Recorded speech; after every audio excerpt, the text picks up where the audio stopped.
Mechanic డోకి movie Telugu review. ఝాపజయాలతో సంబంధం లేకుండా వరుస సినిమాలతో దూసుకెళ్తున్నాడు యంగ్ హీరో విశ్వక్ సేన్. ఇప్పటికే ఈ ఏడాదిలో గామి, గ్యాంగ్స్ ఆఫ్ గోదావరి చిత్రాలతో ప్రేక్షకులను అలరించిన విశ్వక్ సేన్ ఇప్పుడు మెకానిక్ రాకీ అంటూ మరోసారి బాక్సాఫీస్ వద్ద తన అదృష్టాన్ని పరీక్షించుకునేందుకు వచ్చేశాడు. భారీ అంచనాల మధ్య ప్రేక్షకుల ముందుకు వచ్చిన ఈ చిత్రం ఎలా ఉందో రివ్యూలో చూద్దాం. కథేంటంటే, అల్లరి చిల్లరిగా తిరిగే Rocky alias Vishwak Sen B Tech మధ్యలోనే ఆపేస్తాడు.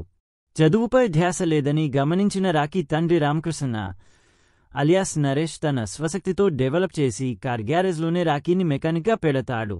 కేవలం మెకానిక్గానే కాకుండా డ్రైవింగ్ స్కూల్ని నడిపిస్తుంటాడు రాకీ.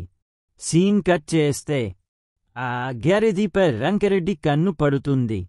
వారసత్వంగా వస్తున్న ఆ గ్యారేజీని కాపాడుకోవడం కోసం రాకీ ప్రయత్నిస్తుంటాడు. సీన్ కట్ చేస్తే మాయ అలియాస్ శ్రద్ధ శ్రీనాథో ఇన్సూరెన్స్ ఏజెంట్ని అంటూ అక్కడ డ్రైవింగ్ నెక్కుర్చుకోవడం కోసం వస్తుంది. ఆమెకి డ్రైవింగ్ నేర్పించే సమయంలో విశ్వక్ సేన్ తన గతాన్ని చెప్పడం స్టార్ట్ చేస్తాడు. కాలేజ్ డేస్లో రాకీ, ప్రియ ప్రేమించుకుంటారు. తన స్నేహితుడు శేఖర్ చెల్లెలైన ప్రియని అనూహ్య పరిణామాలతో దూరం చేసుకుంటాడు రాకీ. సీన్ కట్ చేస్తే తన దగ్గరకు డ్రైవింగ్ కోసం ప్రియ అలియాస్ మీనాక్షి చౌదరి వస్తుంది. మళ్లీ డ్రైవింగ్ స్కూల్లో ప్రియను కలుసుకున్న రాకీ ఆమె అన్న శేఖర్ చనిపోయిన విషయాన్ని తెలుసుకుంటాడు. శేఖర్ చావుతో కథలో మలుపు ఏంటి? అసలు శేఖర్ ఎందుకు చనిపోయారు? దానికి కారణం ఎవరు? వాళ్ళని రాకీ ఎలా వలవేసి పట్టుకున్నాడు? ఈ కథలో మాయ అప్సరగా ఎలా మారింది అన్నదే మెకానిక్ రాకీ అసలు కథ. ప్రియ కోసం రాకీ ఏం చేశాడు? ప్రియ, రాకీల జీవితాల్లోకి మాయ వచ్చిన తర్వాత ఏం జరిగింది అనేది తెలియాలంటే సినిమా చూడాల్సిందే. ఎలా ఉందంటే, ఈ సినిమా కథ ప్రారంభ సన్నివేశాలను చూడగానే ఇదొక సదాసిదా ప్రేమ కథ అనిపిస్తుంది. కాలేజీ ఎపిసోడ్, కామెడీ సీన్లన్నీ రొటీన్గా సాగుతాయి. ఒకనొక దశలో ఇది కామెడీ లవ్ స్టోరీ అనిపిస్తుంది. కానీ సెకండ్ హాఫ్లో సినిమా జానరే మారిపోతుంది. అప్పటి వరకు కథపై ఉన్న ఒపీనియన్ పూర్తిగా చేంజ్ అవుతుంది. ఇదొక క్రైమ్ థ్రిల్లర్ మూవీ అని తెలిసిన తర్వాత కథపై ఆసక్తి పెరుగుతుంది. ఒక్కో ట్విస్ట్ రివీల్ అవుతుంటే థ్రిల్లింగ్ అపిపేస్తుంది. ప్రతి పాత్రకు ఒక్కో మలుపు ఉంటుంది. ఆ మలుపు సీన్లను మరింత థ్రిల్లింగ్గా చూపించే అవకాశం ఉన్నా దర్శకుడు ఆ దిశగా ఆలోచించలేదు. కొన్ని ట్విస్టులను ముందే ఊహించొచ్చు. స్క్రీన్ప్లే విషయంలో ఇంకాస్త జాగ్రత్త వహించాల్సింది.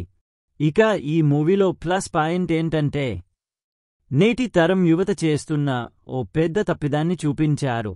మిడిల్ క్లాస్ ఫ్యామిలీల అవసరాన్ని, ఆశని ఆసరాగా తీసుకొని కొంతమంది చేస్తున్న ఆన్లైన్ మోసాలను ఇందులో కళ్లకు కట్టినట్లు చూపించారు. దర్శకుడు ఎంచుకున్న పాయింట్ బాగున్నా దాని చుట్టూ అల్లుకున్న కథే రొటీన్గా ఉంది.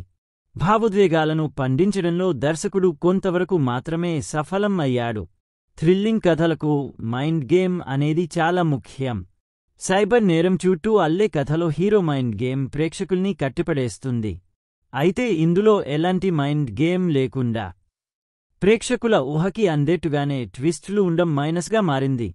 అందులోనూ ఫస్ట్ హాఫ్ అనవసరమైన సీన్లు, పాటలతో బోర్ కొట్టించారు. ఫస్ట్ హాఫ్ కథని మరింత బలంగా రాసుకొని స్క్రీన్ప్లే విషయాల్లో ఇంకాస్త జాగ్రత్త వహిస్తే ఫలితం మరోలా ఉండేది. మాయగా శ్రద్ధా శ్రీనాథ్ అదరగొట్టేసింది. ఆమె పాత్ర ఇచ్చే ట్విస్టులు ఆకట్టుకుంటాయి. మీనాక్షి చౌదరికి చాలా బలమైన పాత్ర దొరికింది. మిడిల్ క్లాస్ యువతి ప్రియగా ఆమె చక్కగా నటించింది. తెరపై శ్రద్ధ, మీనాక్షి ఇద్దరూ అందంగా కనిపించారు. ఓవరాల్గా చెప్పాలంటే, ఓ సాధారణ మెకానిక్ షెడ్లో మెకానిక్ డ్రైవింగ్ స్కూల్ నడుపుకునే కుర్రాడు ఇచ్చిన మాస్ ఎంటర్టైనర్ ఇది అని చెప్పొచ్చు. ఎక్కువ రివీల్ చేయకూడదు, కానీ సెకండ్ హాఫ్లో విశ్వక్ రోల్ హైలైట్గా కనిపిస్తుంది. సినిమాలో టచ్ చేసిన సోషల్ ఇష్యూ దాని అనుగుణంగా మాస్ ట్రీట్మెంట్ డెఫినెట్గా థ్రిల్ చేస్తుంది. కాకపోతే సినిమాలో ఫస్ట్ హాఫ్ మాత్రం ఆకట్టుకోదు. ఇది పక్కన పెడితే థియేటర్స్లో క్రేజీ ట్విస్ట్లతో మాస్ కథనంని ఇష్టపడే ఆడియన్స్ మెకానిక్ రాకీని తప్పకుండా వీక్షించవచ్చు.